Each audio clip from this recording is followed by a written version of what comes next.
Hi, sweeties. How are you doing? Welcome to Naya Sim. Thank you so much for the support. Hope you all are doing great. I am going to quote what the sister said. Donald Trump is the manifestation of white supremacy white people dream of. And he is giving it to everybody back to back, back to back. To some people, people do not see that what is going on is absolutely not good. Some people are watching what is going on.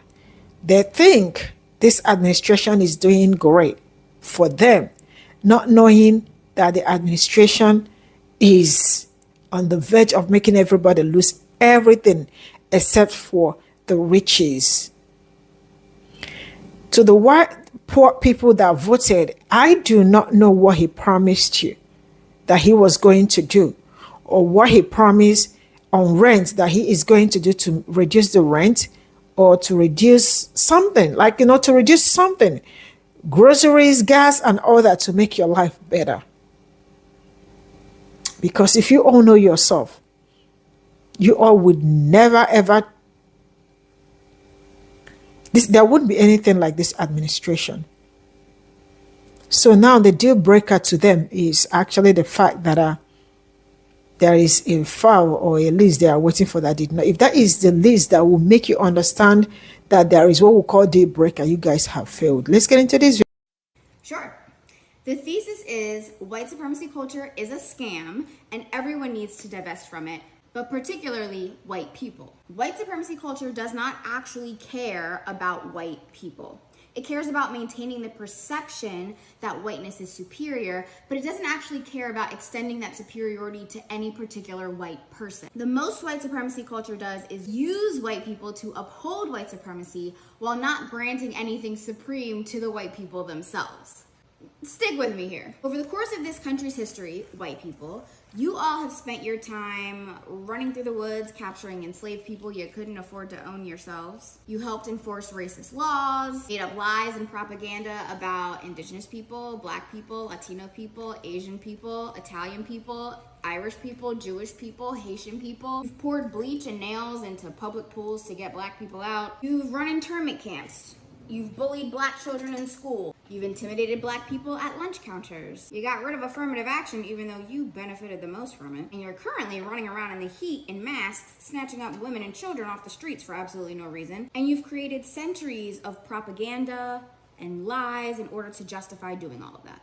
So now I ask you, to what end? That's a lot of work. What have you really gotten in exchange for it all? The ability to be racist? You all have been working for free for white supremacy for centuries. What do we call that? If white supremacy culture truly cared about white people, all white people would be the richest in the country. The healthcare in predominantly white cities would be top notch. You'd have all the best jobs. All of the time, money, and energy would be spent on actually making white people superior, not just disenfranchising everyone else. But you can get rid of all the black and brown immigrants. You can bring a bunch of random South Africans here. You're still gonna be poor. Your education is still the pits. Your libraries are still gone. You still can't afford healthcare. Your food is still just as poisonous. So what has white supremacy culture really afforded you? White women's rights are on the line just like everybody else's. They're still trying to privatize the post office, even though that is a lifeline to rural whites. They're screwing over your farms. They're taking your Medicaid and your Social Security just like everybody else's. So yeah, white supremacy culture is an absolute scam. It's this scheme where they convince you to join this super exclusive club so you can reap all these societal benefits. But no matter what you do to join the club, you never actually get the benefits. That's why you voted for Trump, because you're white, you're in the club, and your life still sucks. You bought into a scam, and now it is time for you to divest. Here is my snack plate.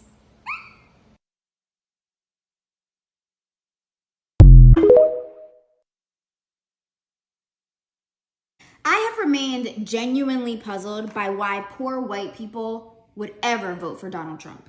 They say they want money to survive. Donald Trump's economic policies were never going to give them that. They say they want small government. Donald Trump is a dictator. They say they care about Christian values. Donald Trump ain't never read that book. Now, we've said they voted for hate, and yes, but I feel like it's a few layers deeper than that.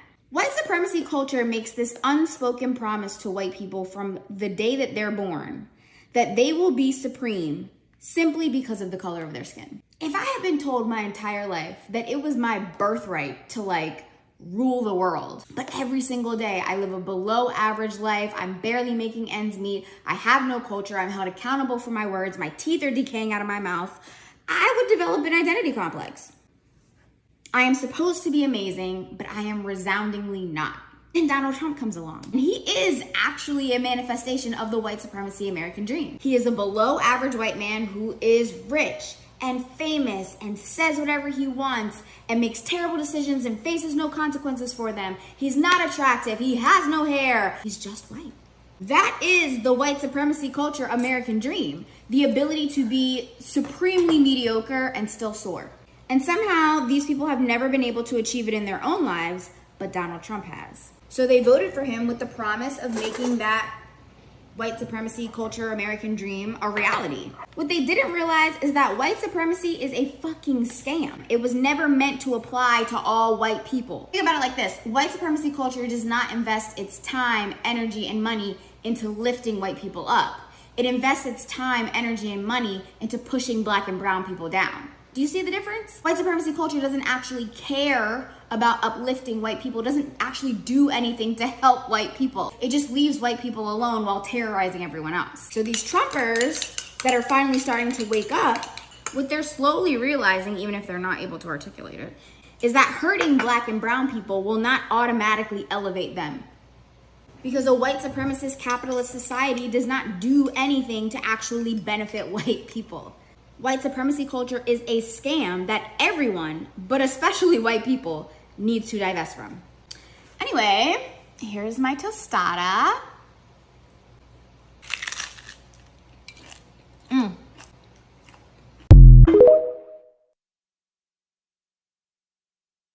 So let me get this straight. You were fine with racism. You were fine with voter suppression. You were fine with Donald Trump stripping healthcare, demonizing immigrants, and gutting education. You even stuck around through January 6th. But the possibility that Trump might be in the Epstein files, that's your deal breaker? That's where you draw the line? Let me tell you something. If a man being connected to a child sex trafficking ring makes you reconsider supporting him, then you already knew what time it was. The fact that you suspected it all along but kept silent, that's the indictment. Not just on him, on you. White America, particularly white conservatives, have built an entire empire on selective outrage. You weren't mad when Trump was impeached twice. You weren't mad when he mocked disabled people, targeted black cities, or separated children from their parents at the border. You weren't mad when he told Proud Boys to stand back and stand by. But now, because Mike Johnson and Sarah Huckabee Sanders are quietly disappearing like rats off of a sinking ship, you want to pretend you have a moral compass? Let me be clear. If the Epstein files are a deal breaker, then you already knew that man was corrupt. So why did you let him dismantle our entire government before reaching your line in the sand? This country was already under dictatorship when the Supreme Court decided a sitting president is above the law. The legislative branch is on its knees. The judicial branch is gagged. The executive branch is being auctioned off. So I ask again, what do you think the Epstein files are going to do? Save us? Or just confirm what you were too cowardly to admit? The truth is, white supremacy doesn't care about children. It never has. If it did, Emmett Till wouldn't have been murdered. Black girls wouldn't be missing and ignored. Poor immigrant babies wouldn't be in cages. And the water in Jackson, Mississippi wouldn't still be undrinkable. So when you cry about Epstein, I hear performance. I hear guilt masquerading as morality. I hear culture trying to clean its conscience with selective outrage because facing the full truth would shatter everything you believe about your country, your history, and yourselves. If America wants redemption, then we need to stop pretending that Trump is the only problem. He is a symptom. White fragility, white male entitlement, and generational narcissism are the disease. You want to fix this? Recount the votes. Put Kamala Harris in the White House. Remove the criminals from the bench. Strip corporations of their power. Rewrite the Constitution so it finally includes everybody. Until then, miss me with the crocodile tears over Epstein. Because if racism, fascism, and oppression weren't your deal breakers, then then don't expect applause for finally drawing the line at sex trafficking. Because when it comes to protecting this country, white men haven't just failed, they've destroyed everything they claimed to love. I'm going to explain what white fragility means. Yesterday, I made a video about the nuances between prejudice, discrimination, and racism. And what I offered in that video is that understanding how to use these words strategically can help you have difficult conversations with people whose hearts are generally in the right place but need a little nudge and education. And Zuli, thank you for this comment where you ask why cater to their white fragility. So let's talk about that. First of all, this is a fair question, and respectfully, please protect your peace. You don't owe anyone an explanation or a lesson or your labor. But some of us do this work professionally. So sometimes there is no way around difficult issues. We have to work through them and talk through them with clients, students, and other types of professional acquaintances. And by the way, a lot of us have people in our lives who are just plain clumsy when it comes to talking about issues related to race. And so that is why I was offering these terminologies as tools. So for those folks, for the ones whose relationships you want to salvage, it might be more productive to use terminologies like, hey, that's prejudiced thinking, rather than, hey, that's racist, you're a racist. It can actually help a conversation along instead of shutting it down. But I want to get into this concept of white fragility because it's related to what I've been posting about for the last week and a half. If you haven't seen my videos on racialized emotions, go to my page and check those out. So white fragility is a phrase that is used by sociologist Robin DiAngelo, and it refers to the defensive emotional reactions that some people have when confronted with any amount of racial stress. So that means race-based information, race-based worldviews, or maybe information about or related to people of color that makes them uncomfortable. Those reactions can look differently depending on the person. They can react angrily. They can start crying and weaponize those tears. They respond sometimes in silence and pretend like you didn't say anything at all. Or worse, they might say, I don't see color. Or, well, I have a black friend, so it's okay. All of this is a form of emotional self-preservation or protection. What it does is that it keeps people from engaging in some harsh truths about the world. White fragility is not just about emotions. It's about creating a circumstance or situation where the entire conversation is derailed or turned on its head. Sometimes the emotional response escalates so much that it puts the onus on a person of color to ameliorate or calm the situation by providing comfort or some other kind of emotional consolation. And that is the real power move, right? Trying to elicit emotion to preserve the status quo, instead of confronting the cognitive dissonance that is most likely happening in their brain and causing that emotional reaction in the first place. Cognitive dissonance is that feeling of discomfort that you might feel when you're presented with new information that does not line up neatly with your worldview or the way that you see things. To resolve that tension, people tend to justify, deflect, or double down instead of sitting down and thinking through, using their critical thinking skills as to, why is it that this new information is being presented and why have I never heard about it before? But what I want people who are willing to educate others to understand, and for those who are willing to listen, is that discomfort is necessary. It's a starting point. So I believe that when we attempt to have productive conversations, we're not just catering to white fragility. We are creating a situation where we are planting a seed. It's possible that this is a place where we might grow a new ally. And allies in any type of social justice movement are really important and necessary. But also, you don't have to do this. This is just a suggestion for people who want to, who have the bandwidth and who feel like their relationships are worth preserving or keeping in some kind of order. The easiest way to lose someone in a conversation about racial injustice is to say, you're racist, or that's racist. You're gonna lose them. Now listen, it might be true. They might be racist or agents of racism, but is it productive? Not always. And I know some of us are not in the business of arguing with bigots right now. We have to preserve our energy. But there are some people who could benefit from being trained on how to have conversations. It's possible that you have family members, friends, coworkers, people whose hearts are in the right place, but who may not be able to articulate what they see or feel all the time. And that's okay. They just don't have the language yet. So let me give you a little bit of a vocabulary lesson for how to talk to people about things related to racial injustice. I'm going to talk to you about the difference between prejudice, discrimination, and racism. These are oftentimes interchanged, but they have different nuanced meaning. And if you want to have productive conversations with people in your life, you may want to embrace some of this nuance in your own language. All right, so what is prejudice? Well, first of all, prejudice is a way of thinking. It's when someone has been conditioned to believe that their group, usually by social category like gender, race, class, ethnicity, ability, the list can go on, when they believe that their position is better than yours or someone else's. Usually, they've been trained or taught through the internalization of observations or stereotypes in media to believe in this. And often they believe in it without realizing that that's what they believe in. A person can be prejudiced in their mind and never say a word or do a thing, but the bias still lives inside their head. Now, discrimination is when people act on that prejudice. Discrimination can be an explicit act or phrasing. People can say something like, wow, you're so smart for a Mexican, which is actually a benevolent type of discrimination known as a microaggression. And discrimination can also be negative. It can be something that, they keep you from doing something or talk down to you.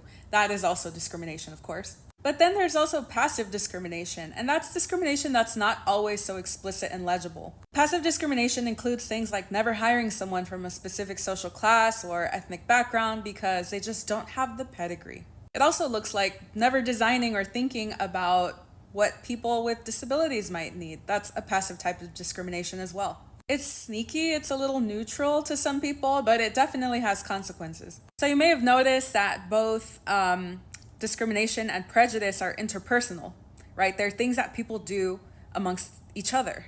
Prejudicial thoughts and discriminatory actions are things that can be called out, you can be trained, there can be conversations had person to person. Theoretically, these are things that can be fixed with a little bit of education and nuance. But racism is when prejudice and discrimination become institutionalized. For example, there was a bunch of prejudicial folks that decided that they didn't want to share public pools with Black folks, and they legislated around it. They made rules around it. There may have been a group of people who decided they don't want to share the public bathroom with people of diverse genders, and they pushed to legislate around it. The same could be said for real estate redlining. The same could be said for voter suppression. The same could be said for access to healthcare. It's when prejudiced opinions become the law.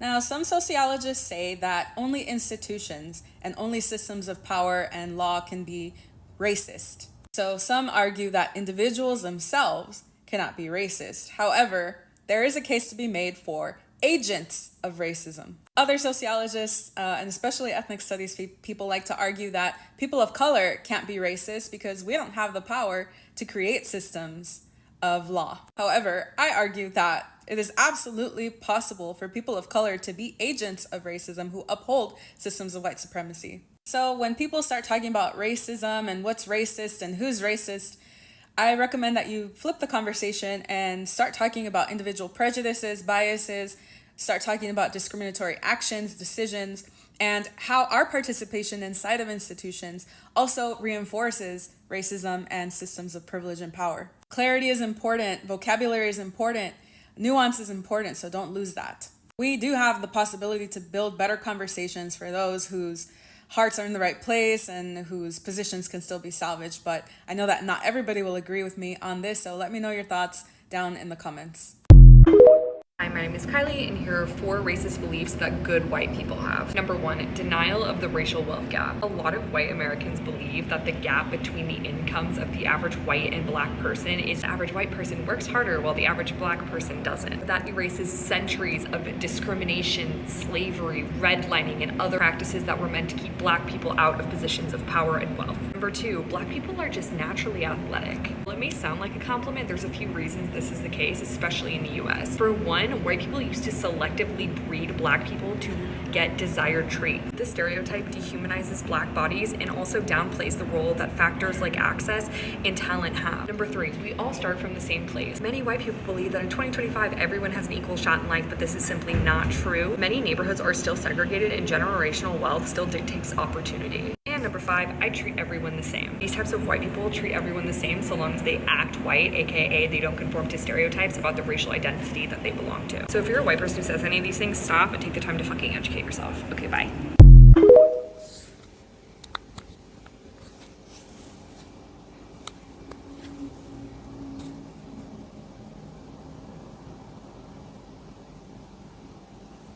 This is all I got from this video. A very big shout out to my beautiful sisters. They came through. Really, sincerely speaking, what they said is true. If that file is the only deal breaker, they are not ready. They are not ready. And like this sisters talked about, she talked about how, 1 minute, how if they know themselves, especially the poor white people. The poor white people, I will keep saying it, they would never ever vote for this administration. Because what did this man promise you? This is one thing I need you to. What did he promise you that he was going to do? What did he tell you that he is going to do to make your condition better? What did he tell you about the food prices? Because see, when I say poor people, man, I am a poor girl too. Don't think maybe I'm trying to cut somebody out. I am not cussing you out. But you and I know that there are so many of you white people that are poor, right? But I don't know why some people cannot put themselves first. But I guess at this point in time, I am very selfish when it comes to myself. I am very selfish, right? You did not think all this, man. I don't make a lot of salary. My money is not much. Or even the ones that make so much money are feeling it, they can feel the administration through their eyes and their nose. Let alone people that make 2,000, 3,000 US dollars. I don't know, but I feel like people are making 2,000 US dollars in a month in United States, which is actually going to be very tough for them. If it's somewhere else that you are making that money, oh, you are living comfortably. But not in United States, because rent is how much, gas is how much, electricity, all those things. Or you are making even 4,000. It's money, is a lot too, but you are trying to survive in United States. Right? So what was the promise? What did he promise you? What did he tell you that he was going to do to make your life easier or to change your life, to make it better? Nothing. So what she said is absolutely on point. Because if you all knew yourself, if you all understood yourself, you would never, ever think of voting it. I have been saying for how many days now? I've been talking about Christian value, and I do not want to hear anybody say we are Christian countries, because you guys are not practicing Christianity. I don't know how to say, but you know what I am saying. Christianity is, God is far away from you. You know, you guys are the ones that will say you are pro this, you are pro that, you are pro life, and all that. Was it not food that they were supposed to, how many tons that they were supposed to send the food to people that are hungry, that did not go, they burned that. And I learned that somebody in the comment section somewhere was saying, but they were expired. Shut up. Just shut up. Because you all let, the food was, they never said the food was expired. But now, peradventure, the food was expired. So you all left that food there to expire. I am not mad that they did not give people, whether maybe in another country. There are also hungry people in United States, homeless people in United States. There are so many shelters that you could go and distribute it. They use it for breakfast and all that, or anything. Or schools that you could send that food to. So what did he promise you people he was going to do different?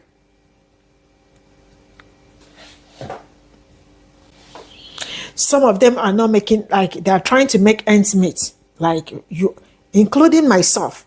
I don't live in your country, but life is just hard that every day the other day I was like, man, I am just alone, you know, and I am spending all this. What are people with kids that have how many children? How are you people coping? And that's from that moment it dawned on me that I don't want to have so many kids. Because how am I supposed to be trying to survive and my child will also be trying to survive? Why do I need so much kids for? I am not saying people shouldn't have kids. Because today you might be very comfortable. Tomorrow one government will come and make a policy that will like leave you struggling. I hope you get where I'm coming from. If they care so much about kids, like the big sister said, Pe0ple, nothing would have happened to him. Bye for now.